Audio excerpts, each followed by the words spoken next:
au podcast en 5 minutes. Donc, vous connaissez les règles du jeu. Le but ici est de résumer en moins de 5 minutes un sujet en particulier selon mes sentiments du moment. Et vous, votre objectif, c'est vous assurer que je dis pas n'importe quoi ou s'il manque des informations supplémentaires, s'il vous plaît, mettez-le dans les commentaires. Donc, bienvenue dans ce nouvel épisode où nous allons parler d'un phénomène météorologique à la fois fascinant et terrifiant, les tornades.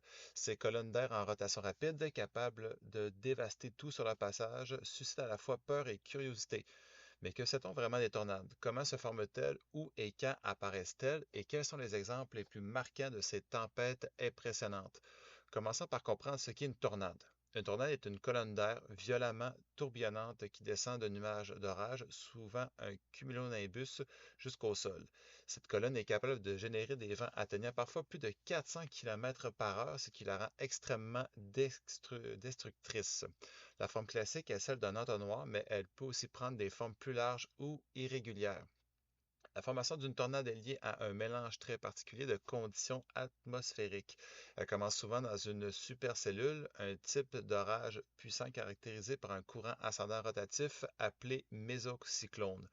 Quand de l'air chaud et humide venant du sol rencontre de l'air froid et sec en altitude, cela crée une instabilité atmosphérique. Ce contraste génère une rotation dans le nuage et si cette rotation s'intensifie suffisamment, elle peut s'étendre vers le sol, formant ainsi une tornade.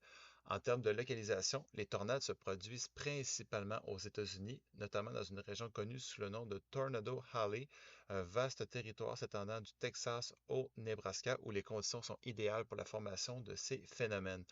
Mais les tornades peuvent aussi apparaître ailleurs, comme en Europe, en Australie, en Inde et même en Antarctique, bien que cela soit beaucoup plus rare. Un exemple célèbre est la tornade de Moore dans l'Oklahoma qui a frappé en mai 2013. Cette tornade a été classée EF5, la catégorie la plus élevée sur l'échelle de Fujita améliorée, avec des vents dépassant les 320 km/h. Elle a causé la mort de 24 personnes et détruit des milliers de bâtiments, laissant derrière elle un paysage de désolation. Cet événement illustre bien la puissance destructrice de ces tempêtes. C'est important de le tenir en compte. Les tornades peuvent également avoir des impacts économiques et sociaux considérables. Outre les pertes humaines, elles engendrent souvent des déplacements massifs de population, la destruction d'infrastructures essentielles et des coûts de reconstruction très élevés. Par exemple, en 2011, la série de tornades qui a frappé plusieurs États américains, notamment en Alabama, a causé plus de 300 décès et des milliards de dollars de dégâts. Mais comment se protéger face à une tornade, me direz-vous? La prévention repose sur la vigilance météorologique. Les services météorologiques utilisent les radars Doppler pour détecter les rotations dans les orages, ce qui permet d'émettre des alertes en avance.